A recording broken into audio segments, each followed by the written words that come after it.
દાડા 2 વખત કે 1 વખતે સોનામણી કરો, ઘરમાં પવિત્ર પાણી છાંટો. પાણી મતલબ સવારમાં ઉઠો એટલે પહેલા કીધું તું, ફરી કહું છું, સવારમાં ઉઠો તો એક ચોખ્ખો પાણીનો ગ્લાસ લેવાનો, કોઈ બી તાંબાના પાત્રમાં કે ચોખ્ખો ગ્લાસમાં લોટામાં એમાં પાણી ભરી અને તમારા ઘેર એક ચોખ્ખું પવિત્ર શુદ્ધ કપૂર એક લાવી દેવાનું, સારા મેનું.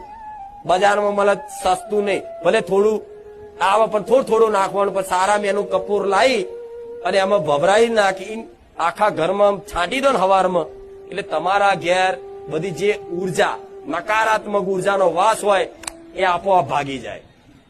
તમારા ઘરમાં ના બેચેની લાગે, ના કકરાટ કંકાસ થાય, ના કોઈ એવી જબરી બીમારીઓ આવે.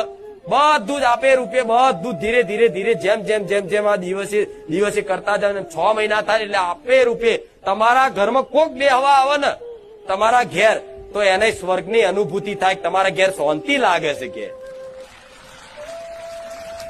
આ શું ખોટું? આજે મારી વસ્તીના ઘેર, આજે મારા બારેજા ધામમાં તમે આવો તો કેટલી શાંતિ લાગે છે. એનું કારણ આ છે. તો તમારા ઘેર આવી પવિત્રતા રાખશો તો બધા દેવી દેવતા ભગવાનનો વાસ રહેશે ઘરમાં.